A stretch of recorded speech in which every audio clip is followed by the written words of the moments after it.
Hello, everyone. My name is Megan Ellsworth here at rooferscoffeeshop.com, and we are back again for the February influencer response with the one and only Wendy Marvin. Hi, Wendy. Hey, Megan. Nice to be here. Thanks for having me. Absolutely. So glad to have you here and excited to hear what you have to say. This is a pretty hot topic this month, all about subcontractor safety. This month's question is: what steps do you take to ensure your subcontractor's work and safety is aligned with your company to avoid risk? Yeah, I'll let you take yeah. it from here. Okay. It's a biggie. It's a biggie. Yeah. So it was interesting. I really wanted to talk about this one because I come from a company that didn't really use subs. Like we've always had our own employees. And with the labor shortages and just the increase in wages and all kinds of other things, like we have people in our area that were buying employees and paying them $50 or $60 an hour just to Wow. get labor for their work. And so we just Wow. kind of decided that it was time to start using subs. And we vetted really well. We did all of our background checks, which again, I suggest wholly look into all of the licensing, look into all of those things because ultimately that company is representing you, right? Um, and then, we actually ended up landing with a couple really amazing subs. Other master elites were a master elite with GAF, and other master elites driving quite a considerable distance to come down and work with us. And Wow. the material, I mean, everything went really well.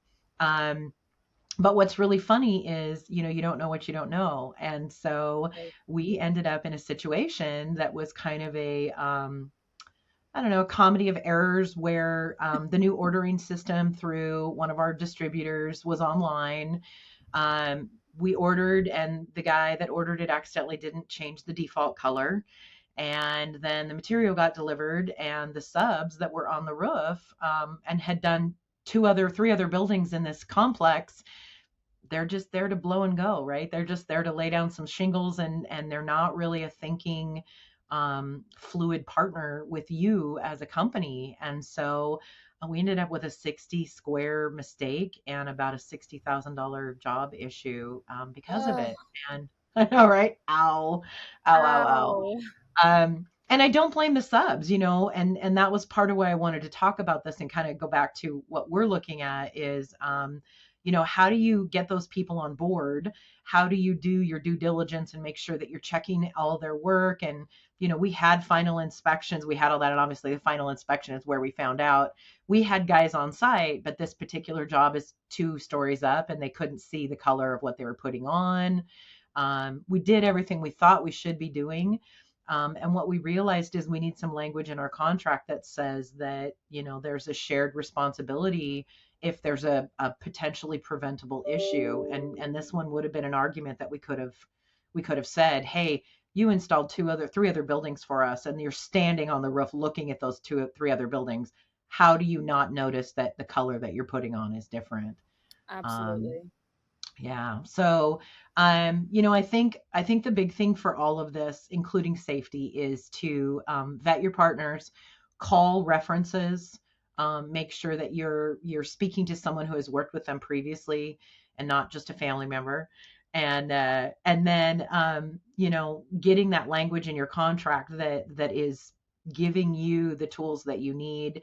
And then the last part of it that was really important to me is trying to develop a culture of respect and joint ownership so that they're not just in a throwing down some shingles mode, and that they really are a thinking, breathing partner with you. um, we talk about things like safety constantly. They have to sign off on that. We talk about advertising, and we don't want them to show up in their own trucks. We want them to use our logos, and we've got some Yep. magnet things that we're trying to figure out for that. We talk about if somebody approaches you when you're on one of our jobs, that you refer Matrix, you don't refer your own company. So we Yeah. tried to have all of the pieces in place, and we still missed something. So Wow. um, subs are great, but they're a really important thing to manage for your business to protect yourself with, for sure. Wow. That's such great advice. I mean, having all of that in contract too, Yeah. was what stuck out to me. That's really important. Who do you work with to to work with all the contract situation. Trent, obviously, yeah, Trent, yeah, the one and yeah, only.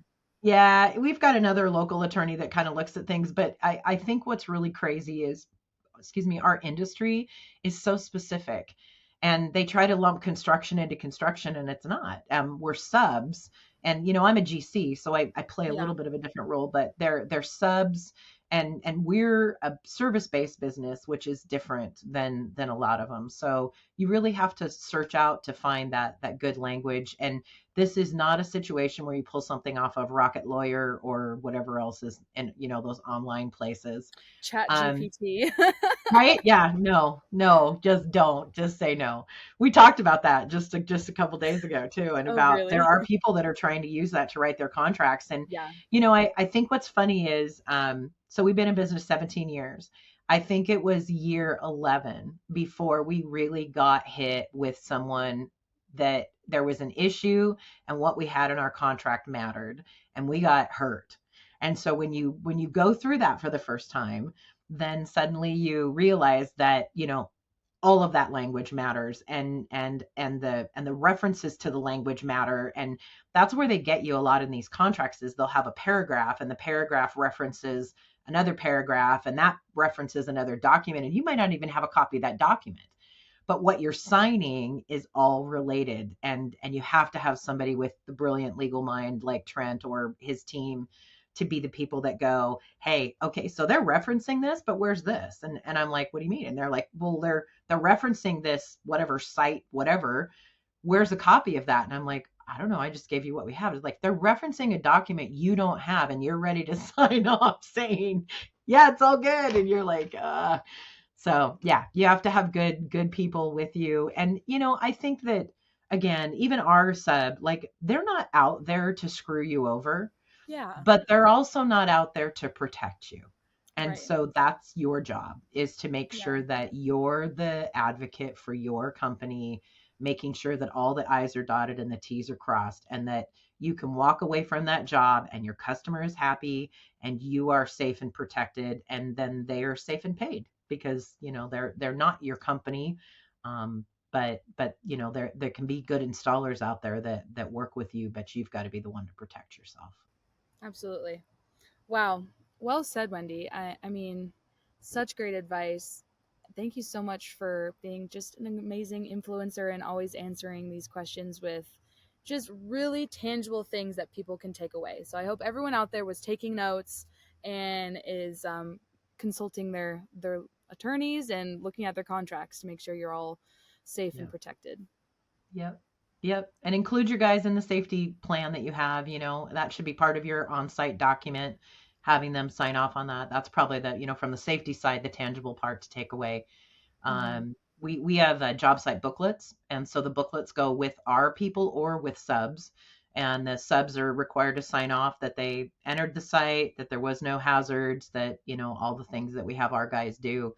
Don't step back from making sure that those things happen as well, because again, OSHA violations go up the chain, and an OSHA violation to your sub can come to you, and it can come to a GC on site. We had a violation a few years back of one of our guys not wearing his safety glasses, and the GC that we were on site for got cited too. And I mean, that was a big ding to our relationship. So just important to keep Yeah. keep everybody moving forward. Absolutely. Absolutely. Well, Wendy, this has been amazing, and we'll be chatting more next month. Thanks for the answer. Sounds great, Megan. Take care. Thank you so much. Absolutely.